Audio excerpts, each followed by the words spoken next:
شروع اللہ کا نام لے کر جو بڑا مہربان نہایت رحم والا ہے۔ اور پیغمبر نے ان سے کہا کہ ان کی یعنی طالوت کی بادشاہی کی نشانی یہ ہے کہ تمہارے پاس وہ صندوق آئے گا جس کو فرشتے اٹھائے ہوئے ہوں گے، اس میں تمہارے پروردگار کی طرف سے تسلی بخشنے والی چیز ہوگی اور کچھ اور چیزیں بھی ہوں گی جو موسیٰ اور ہارون چھوڑ گئے تھے۔ اگر تم ایمان رکھتے ہو تو یہ تمہارے لیے ایک بڑی نشانی ہے۔ غرض جب طالوت فوجیں لے کر روانہ ہوا تو اس نے ان سے کہا کہ اللہ ایک نہر سے تمہاری آزمائش کرنے والا ہے، جو شخص اس میں سے پانی پی لے گا اس کی نسبت تصور کیا جائے گا کہ وہ میرا نہیں، اور جو نہ پیے گا وہ سمجھا جائے گا کہ میرا ہے۔ ہاں اگر کوئی ہاتھ سے چلو بھر پانی لے لے تو خیر۔ جب وہ لوگ نہر پر پہنچے تو چند آدمیوں کے سوا سب نے پانی پی لیا۔ پھر جب طالوت اور مومن لوگ جو اس کے ساتھ تھے نہر کے پار ہو گئے تو کہنے لگے کہ آج ہم میں جالوت اور اس کے لشکر سے مقابلہ کرنے کی طاقت نہیں۔ جو لوگ یقین رکھتے تھے کہ ان کو اللہ کے روبرو حاضر ہونا ہے وہ کہنے لگے کہ بسا اوقات تھوڑی سی جماعت نے اللہ کے حکم سے بڑی جماعت پر فتح حاصل کی ہے، اور اللہ ثابت قدم رہنے والوں کے ساتھ ہے۔ اور جب وہ لوگ جالوت اور اس کے لشکر کے مقابل میں آئے تو اللہ سے دعا کی کہ اے پروردگار ہم پر صبر کے دہانے کھول دے اور ہمیں لڑائی میں ثابت قدم رکھ اور لشکر کفار پر فتح یاب کر۔ تو طالوت کی فوج نے اللہ کے حکم سے ان کو شکست دے دی، اور داؤد نے جالوت کو قتل کر ڈالا، اور اللہ نے ان کو بادشاہی اور دانائی بخشی اور جو کچھ چاہا سکھایا۔ اور اگر اللہ لوگوں کو ایک دوسرے پر چڑھائی اور حملہ کرنے سے نہ ہٹاتا رہتا تو کرۂ ارض تباہ ہو جاتا، لیکن اللہ اہل عالم پر بڑا مہربان ہے۔ یہ اللہ کی آیتیں ہیں جو ہم تم کو سچائی کے ساتھ پڑھ کر سناتے ہیں، اور اے محمد صلی اللہ علیہ وآلہ وسلم تم بلا شبہ پیغمبروں میں سے ہو۔ یہ پیغمبر جو ہم وقتاً فوقتاً بھیجتے رہے ہیں ان میں سے ہم نے بعض کو بعض پر فضیلت دی ہے، بعض ایسے ہیں جن سے اللہ نے گفتگو کی اور بعض کے دوسرے امور میں مرتبے بلند کیے، اور عیسیٰ ابن مریم کو ہم نے کھلی ہوئی نشانیاں عطا کی اور روح القدس سے ان کو مدد دی، اور اگر اللہ چاہتا تو ان سے پچھلے لوگ اپنے پاس کھلی نشانیاں آنے کے بعد آپس میں نہ لڑتے، لیکن انہوں نے اختلاف کیا تو ان میں سے بعض تو ایمان لے آئے اور بعض کافر ہی رہے۔ اور اگر اللہ چاہتا تو یہ لوگ باہم جنگ و قتال نہ کرتے، لیکن اللہ جو چاہتا ہے کرتا ہے۔ اے ایمان والو، جو مال ہم نے تم کو دیا ہے اس میں سے اس دن کے آنے سے پہلے پہلے خرچ کر لو جس میں نہ اعمال کا سودا ہو اور نہ دوستی اور سفارش ہو سکے، اور کفر کرنے والے لوگ ظالم ہیں۔ اللہ وہ معبود برحق ہے کہ اس کے سوا کوئی عبادت کے لائق نہیں، زندہ ہے، سب کو تھامنے والا، اسے نہ اونگ آتی ہے نہ نیند، جو کچھ آسمانوں میں اور جو کچھ زمین میں ہے سب اسی کا ہے۔ کون ہے کہ اس کی اجازت کے بغیر اس سے کسی کی سفارش کر سکے؟ جو کچھ لوگوں کے روبرو ہو رہا ہے اور جو کچھ ان کے پیچھے ہو چکا ہے اسے سب معلوم ہے، اور لوگ اس کی معلومات میں سے کسی چیز پر دسترس حاصل نہیں کر سکتے۔ ہاں جس قدر وہ چاہتا ہے اسی قدر معلوم کرا دیتا ہے۔ اس کی بادشاہی اور علم آسمان اور زمین سب پر حاوی ہے، اور اسے ان کی حفاظت کچھ بھی دشوار نہیں۔ وہ بڑا عالی رتبہ ہے، جلیل القدر ہے۔ دین اسلام میں کوئی زبردستی نہیں ہے، ہدایت صاف طور پر ظاہر اور گمراہی سے الگ ہو چکی ہے۔ تو جو شخص بتوں سے اعتقاد نہ رکھے اور اللہ پر ایمان لائے اس نے ایسی مضبوط رسی ہاتھ میں پکڑ لی ہے جو کبھی ٹوٹنے والی نہیں، اور اللہ سب کچھ سنتا ہے، سب کچھ جانتا ہے۔ جو لوگ ایمان لائے ہیں ان کا دوست اللہ ہے کہ اندھیرے سے نکال کر روشنی میں لے جاتا ہے، اور جو کافر ہیں ان کے دوست شیطان ہیں کہ ان کو روشنی سے نکال کر اندھیرے میں لے جاتے ہیں۔ یہی لوگ اہل دوزخ ہیں کہ اس میں ہمیشہ رہیں گے۔ بھلا تم نے اس شخص کو نہیں دیکھا جو اس غرور کے سبب سے کہ اللہ نے اس کو سلطنت بخشی تھی ابراہیم سے اپنے پروردگار کے بارے میں جھگڑنے لگا؟ جب ابراہیم نے کہا میرا پروردگار تو وہ ہے جو زندگی دیتا ہے اور موت دیتا ہے، وہ بولا کہ زندگی اور موت تو میں بھی دے سکتا ہوں۔ ابراہیم نے کہا کہ اللہ تو سورج کو مشرق سے نکالتا ہے، آپ اسے مغرب سے نکال دیجئے۔ یہ سن کر وہ کافر ہکا بکا رہ گیا، اور اللہ بے انصافوں کو ہدایت نہیں دیا کرتا؟ یا اسی طرح اس شخص کو نہیں دیکھا جس کا ایک بستی پر جو اپنی چھتوں پر گری پڑی تھی گزر ہوا، تو اس نے کہا کہ اللہ اس کے باشندوں کو مرنے کے بعد کیوں کر زندہ کرے گا؟ تو اللہ نے اس کی روح قبض کر لی اور 100 برس تک اس کو مردہ رکھا. پھر اس کو جلا اٹھایا اور پوچھا تم کتنا عرصہ مرے پڑے رہے ہو؟ اس نے جواب دیا کہ 1 دن یا اس سے بھی کم. اللہ نے فرمایا نہیں بلکہ 100 برس مرے رہے ہو. اور اپنے کھانے پینے کی چیزوں کو دیکھو کہ اتنی مدت میں مطلق سڑی بسی نہیں، اور اپنے گدھے کو بھی دیکھو جو مرا پڑا ہے. غرض ان باتوں سے یہ ہے کہ ہم تم کو لوگوں کے لیے اپنی قدرت کی نشانی بنائیں. اور ہاں، گدھے کی ہڈیوں کو دیکھو کہ ہم ان کو کس طرح جوڑے دیتے اور ان پر کس طرح گوشت پوست چڑھائے دیتے ہیں. جب یہ واقعات اس کے مشاہدے میں آئے تو بول اٹھا کہ میں یقین کرتا ہوں کہ اللہ ہر چیز پر قادر ہے. اور جب ابراہیم نے اللہ سے عرض کیا کہ اے پروردگار مجھے دکھا کہ تو مردوں کو کیوں کر زندہ کرے گا، اللہ نے فرمایا کیا تم نے اس بات کا یقین نہیں کیا؟ انہوں نے کہا کیوں نہیں، لیکن میں دیکھنا اس لیے چاہتا ہوں کہ میرا دل اطمینان کامل حاصل کر لے. فرمایا کہ 4 پرندے لے لو، پھر ان کو اپنے سے ہلا لو اور ان کے ٹکڑے ٹکڑے کر دو، پھر ان کا ایک ایک ٹکڑا ہر ایک پہاڑ پر رکھ دو، پھر ان کو بلاؤ تو وہ تمہارے پاس دوڑتے چلے آئیں گے. اور جان رکھو کہ اللہ غالب ہے، صاحب حکمت ہے. جو لوگ اپنا مال اللہ کی راہ میں خرچ کرتے ہیں ان کے مال کی مثال اس دانے کی سی ہے جس سے 7 بالیں اگیں اور ہر ایک بال میں 100 دانے ہوں. اور اللہ جس کے اجر کو چاہتا ہے اور زیادہ کرتا ہے، اور اللہ کشائش والا ہے، سب کچھ جاننے والا ہے. جو لوگ اپنا مال اللہ کے راستے میں صرف کرتے ہیں پھر اس کے بعد نہ اس خرچ کا کسی پر احسان رکھتے ہیں اور نہ کسی کو تکلیف دیتے ہیں، ان کا صلہ ان کے پروردگار کے پاس تیار ہے. اور قیامت کے روز نہ ان کو کچھ خوف ہوگا اور نہ وہ غمگین ہوں گے. جس خیرات کے دینے کے بعد لینے والے کو ایذا دی جائے اس سے تو نرم بات کہہ دینی اور درگزر کرنا بہتر ہے. اور اللہ بے نیاز ہے، بردبار ہے. مومنوں، اپنے صدقات و خیرات احسان رکھنے اور ایذا دینے سے اس شخص کی طرح برباد نہ کر دینا جو لوگوں کو دکھاوے کے لیے مال خرچ کرتا ہے اور اللہ اور روز آخر پر ایمان نہیں رکھتا. تو اس کے مال کی مثال اس چٹان کی سی ہے جس پر تھوڑی سی مٹی پڑی ہو اور اس پر زور کا مے برس کر اسے صاف کر ڈالے. اسی طرح یہ ریاکار لوگ اپنے اعمال کا کچھ بھی صلہ حاصل نہیں کر سکیں گے، اور اللہ ایسے ناشکروں کو ہدایت نہیں دیا کرتا.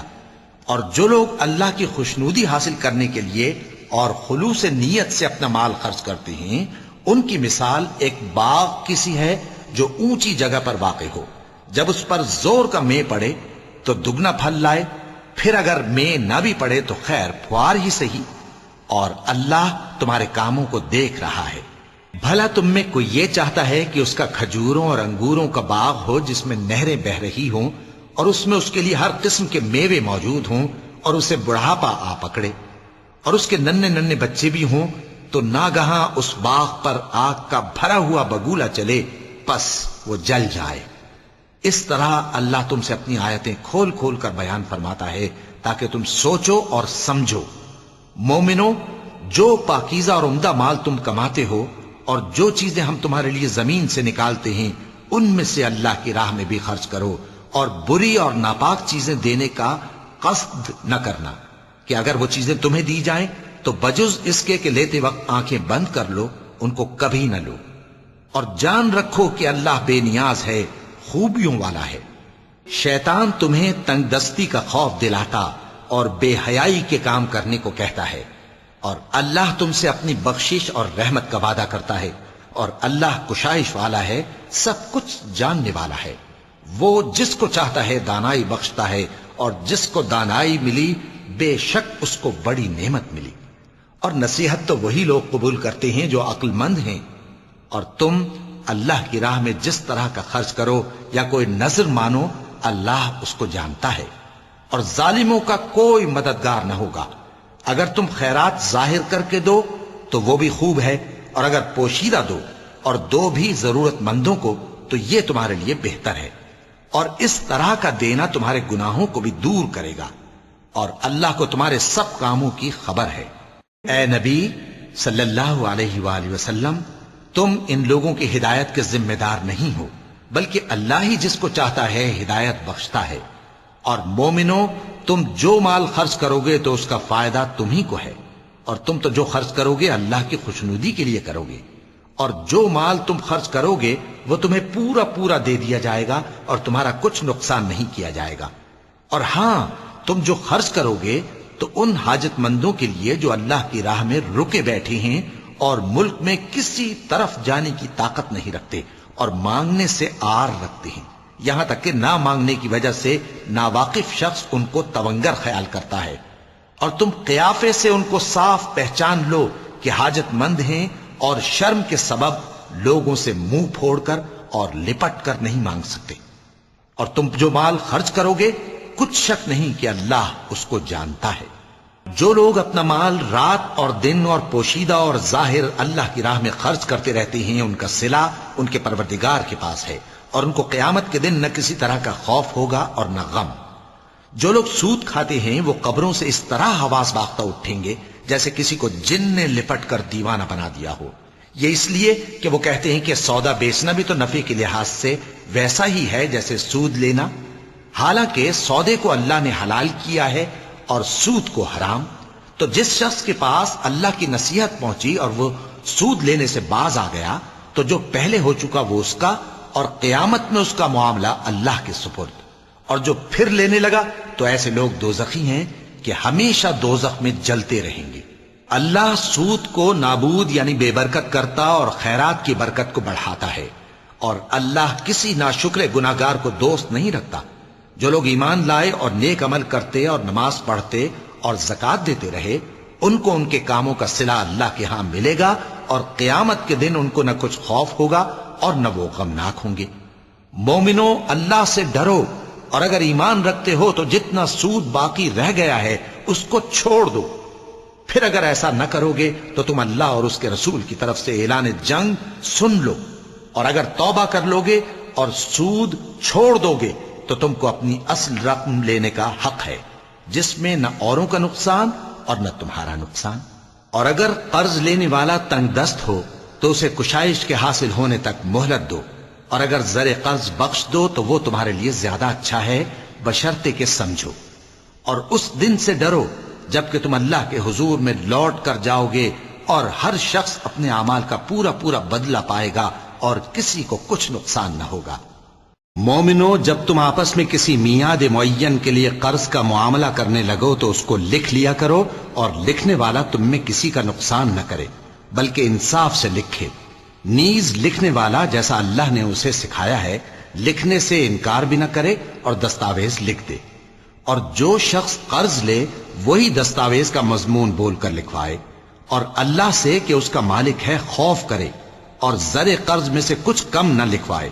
اور اگر قرض لینے والا کم عقل یا ضعیف ہو یا مضمون لکھوانے کی قابلیت نہ رکھتا ہو تو جو اس کا ولی ہو وہ انصاف کے ساتھ مضمون لکھوائے، اور اپنے میں سے 2 مردوں کو ایسے معاملے کے گواہ کر لیا کرو، اور اگر 2 مرد نہ ہوں تو 1 مرد اور 2 عورتیں جن کو تم گواہ پسند کرو کافی ہیں، کہ اگر ان میں سے ایک بھول جائے گی تو دوسری اسے یاد دلا دے گی۔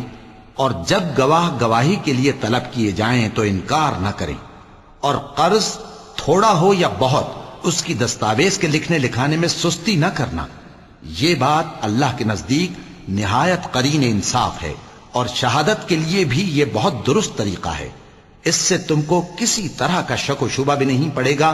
ہاں، اگر سودا دست بدست ہو جو تم آپس میں لیتے دیتے ہو تو اگر ایسے معاملے کے دستاویز نہ لکھو تو تم پر کچھ گناہ نہیں۔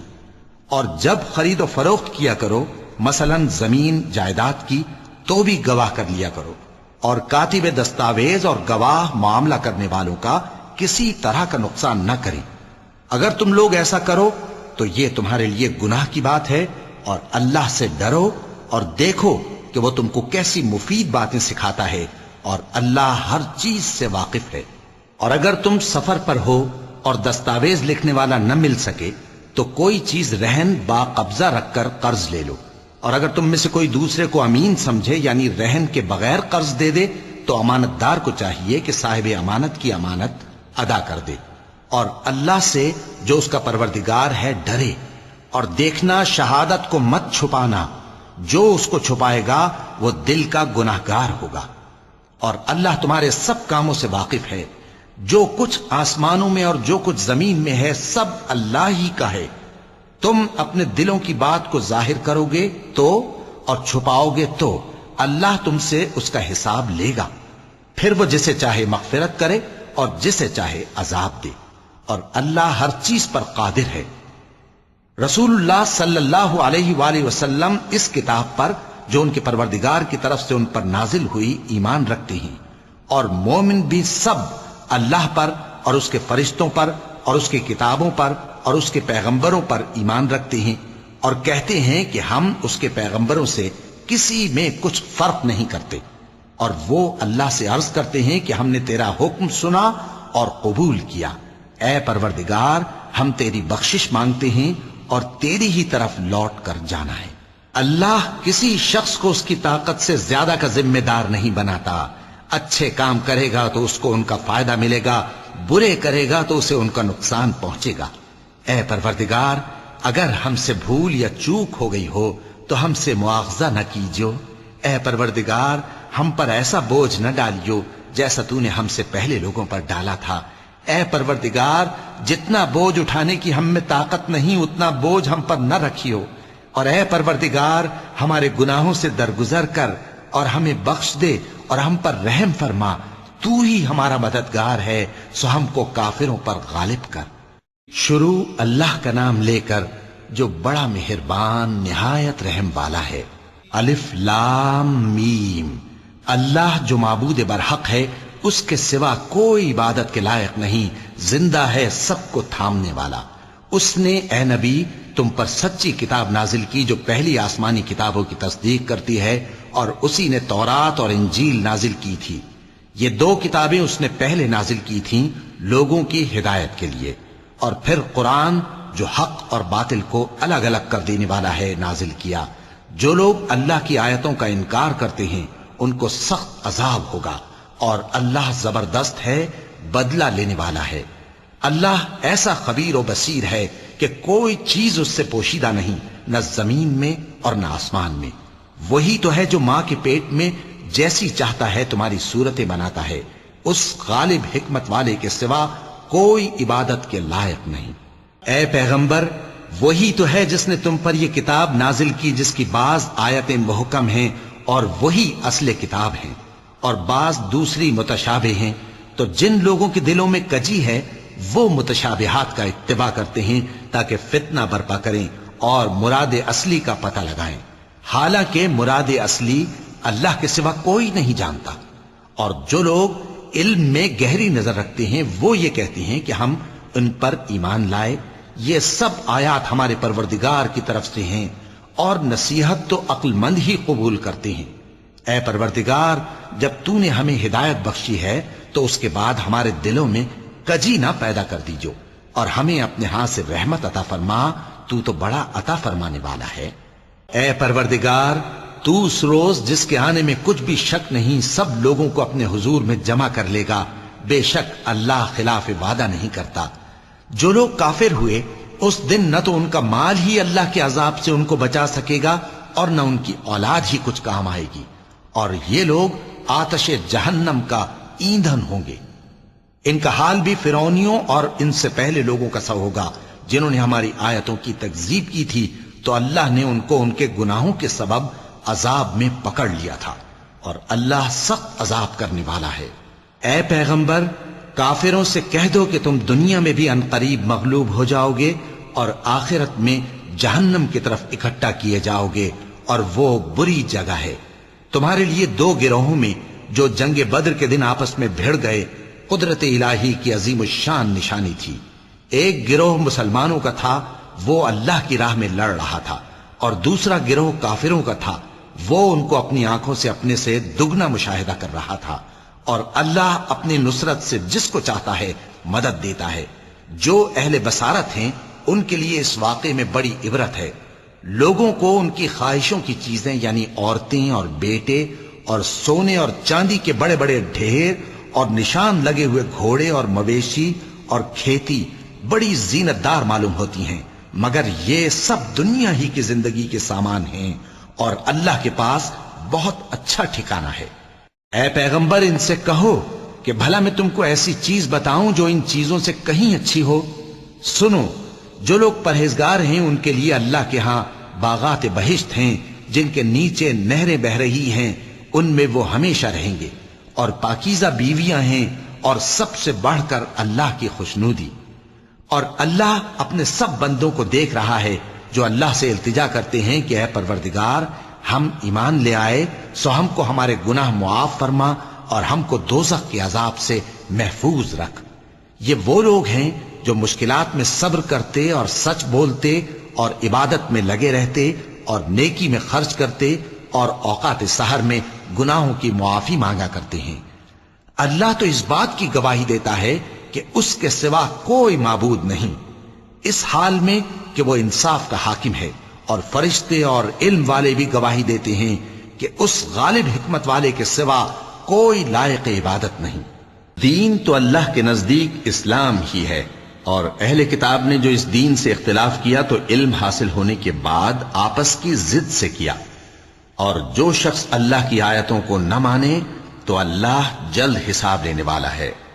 اے پیغمبر، پس اگر یہ لوگ تم سے جھگڑنے لگیں تو کہنا کہ میں اور میرے پیرو تو اللہ کے فرمانبردار ہو چکے، اور اہل کتاب اور ان پڑھ لوگوں سے کہو کہ کیا تم بھی اللہ کے فرمانبردار بنتے اور اسلام لاتے ہو؟ پس اگر یہ لوگ اسلام لے آئیں تو بے شک ہدایت پالیں، اور اگر تمہارا کہا نہ مانے تو تمہارا کام صرف اللہ کا پیغام پہنچا دینا ہے، اور اللہ اپنے بندوں کو دیکھ رہا ہے۔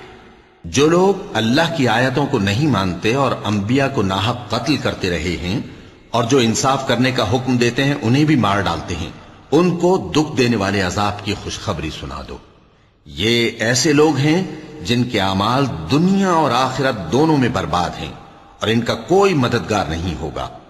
بھلا تم نے ان لوگوں کو نہیں دیکھا جن کو کتاب یعنی تورات سے حصہ دیا گیا، اور وہ اس کتاب اللہ یعنی قرآن کی طرف بلائے جاتے ہیں تاکہ یہ ان کے تنازعات کا ان میں فیصلہ کر دے، تو ایک فریق ان میں سے پھر جاتا ہے اور منہ پھیر لیتا ہے، یہ اس لیے کہ یہ اس بات کے قائل ہیں کہ دوزخ کی آگ ہمیں چند روز کے سوا چھو ہی نہیں سکے گی، اور جو کچھ یہ دین کے بارے میں بہتان باندھتے رہے ہیں اس نے ان کو دھوکے میں ڈال رکھا ہے۔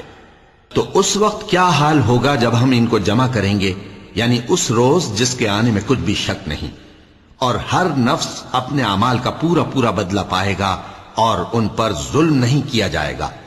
کہو کہ اے اللہ، اے بادشاہی کے مالک، تو جس کو چاہے بادشاہی بخشے اور جس سے چاہے بادشاہی چھین لے، اور جس کو چاہے عزت دے اور جسے چاہے ذلیل کرے۔ ہر طرح کی بھلائی تیرے ہی ہاتھ ہے، اور بے شک تو ہر چیز پر قادر ہے۔ تو ہی رات کو دن میں داخل کرتا اور تو ہی دن کو رات میں داخل کرتا ہے، تو ہی بے جان سے جاندار پیدا کرتا ہے اور تو ہی جاندار سے بے جان پیدا کرتا ہے، اور تو ہی جس کو چاہتا ہے بے حساب رزق بخشتا ہے۔ مومنوں کو چاہیے کہ مومنوں کے سوا کافروں کو دوست نہ بنائیں، اور جو ایسا کرے گا اس سے اللہ کا کچھ عہد نہیں۔ ہاں اگر اس طریق سے تم ان کے شر سے بچاؤ کی صورت پیدا کرو تو مذائقہ نہیں، اور اللہ تم کو اپنے غضب سے ڈراتا ہے، اور اللہ ہی کی طرف تم کو لوٹ کر جانا ہے۔ اے پیغمبر، لوگوں سے کہہ دو کہ کوئی بات تم اپنے دلوں میں مخفی رکھو یا اسے ظاہر کرو، اللہ اس کو جانتا ہے، اور جو کچھ آسمانوں میں اور جو کچھ زمین میں ہے اس کو سب کی خبر ہے، اور وہ ہر چیز پر قادر ہے۔ جس دن ہر شخص اپنی کی ہوئی نیکی کو موجود پا لے گا اور اپنی برائی کو بھی دیکھ لے گا تو آرزو کرے گا کہ اے کاش اس میں اور اس برائی میں دور کی مسافت ہو جاتی، اور اللہ تم کو اپنے غضب سے ڈراتا ہے، اور اللہ اپنے بندوں پر نہایت مہربان ہے۔ اے پیغمبر، لوگوں سے کہہ دو کہ اگر تم اللہ کو دوست رکھتے ہو تو میری پیروی کرو، اللہ بھی تمہیں دوست رکھے گا اور تمہارے گناہ معاف کر دے گا، اور اللہ بخشنے والا ہے، مہربان ہے۔ کہہ دو کہ اللہ اور اس کے رسول کا حکم مانو، پس اگر وہ نہ مانے تو اللہ بھی کافروں کو دوست نہیں رکھتا۔ اللہ نے آدم اور نوح اور خاندان ابراہیم اور خاندان عمران کو تمام جہان کے لوگوں میں سے منتخب فرمایا تھا.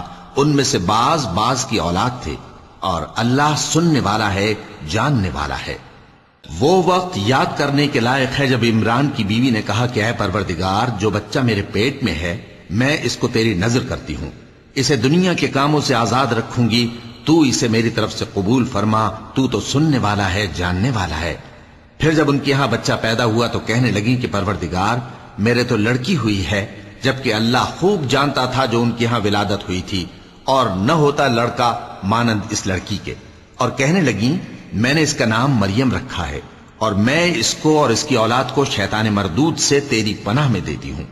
تو اس کے پروردگار نے اس کو پسندیدگی کے ساتھ قبول فرمایا اور اسے اچھی طرح پرورش کیا، اور زکریہ کو اس کا کفیل بنایا. زکریہ جب کبھی عبادت گاہ میں اس کے پاس جاتے تو اس کے پاس کھانا پاتے. یہ کیفیت دیکھ کر ایک دن مریم سے پوچھنے لگے کہ مریم، یہ کھانا تمہارے پاس کہاں سے آتا ہے؟ وہ بولی کہ اللہ کے ہاں سے آتا ہے، بے شک اللہ جسے چاہتا ہے بے حساب رزق دیتا ہے. اس وقت زکریا نے اپنے پروردگار کو پکارا، عرض کی کہ پروردگار، مجھے اپنی طرف سے اولاد صالح عطا فرما، تو بے شک دعا سننے والا ہے. چنانچہ وہ ابھی عبادت گاہ میں کھڑے نماز ہی پڑھ رہے تھے کہ فرشتوں نے آواز دی کہ زکریا، اللہ تمہیں یحییٰ کی بشارت دیتا ہے، جو کلمۃ اللہ یعنی عیسیٰ کی تصدیق کریں گے اور سردار ہوں گے اور عورتوں سے رغبت نہ رکھنے والے اور ایک پیغمبر یعنی نیکوکاروں میں ہوں گے. زکریا نے کہا، اے پروردگار، میرے ہاں لڑکا کیوں کر پیدا ہوگا کہ میں تو بڈھا ہو گیا ہوں اور میری بیوی بانجھ ہے؟ فرمایا، اسی طرح اللہ جو چاہتا ہے کرتا ہے. زکریا نے کہا کہ پروردگار، میرے لیے کوئی نشانی مقرر فرما دے. فرمایا، تمہاری نشانی یہ ہے کہ تم لوگوں سے 3 دن اشارے کے سوا بات نہ کر سکو گے. تو ان دنوں میں اپنے پروردگار کی کثرت سے یاد اور صبح و شام اس کی تسبیح کرنا.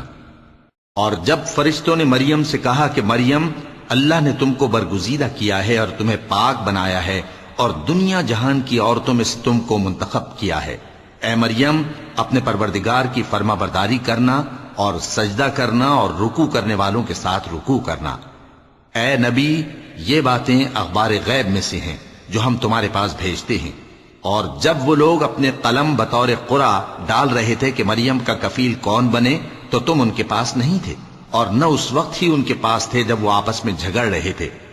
وہ وقت بھی یاد کرنے کے لائق ہے جب فرشتوں نے مریم سے کہا کہ مریم، اللہ تم کو اپنی طرف سے ایک کلمے کی بشارت دیتا ہے جس کا نام مسیح اور مشہور عیسیٰ ابن مریم ہوگا، اور جو دنیا اور آخرت میں آبرو مند اور مقربین میں سے ہوگا، اور ماں کی گود میں اور بڑی عمر کا ہو کر دونوں حالتوں میں لوگوں سے یکساں گفتگو کرے گا اور نیکوکاروں میں ہوگا.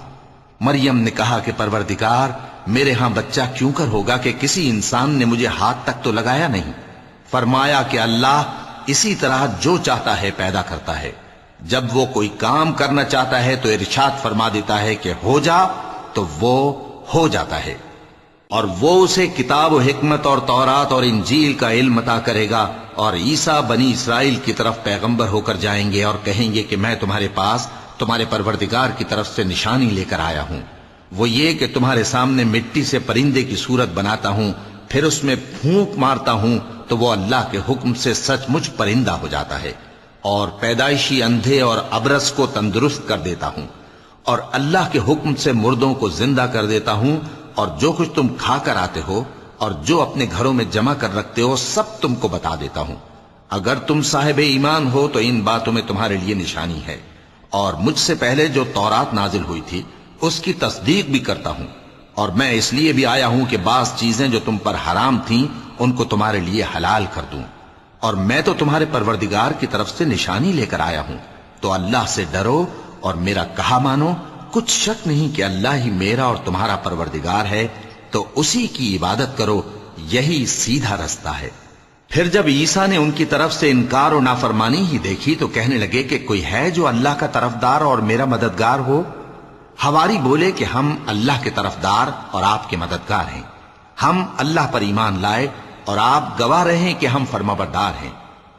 اے پروردگار، جو کتاب تو نے نازل فرمائی ہے ہم اس پر ایمان لے آئے اور تیرے پیغمبر کے متبع ہو چکے.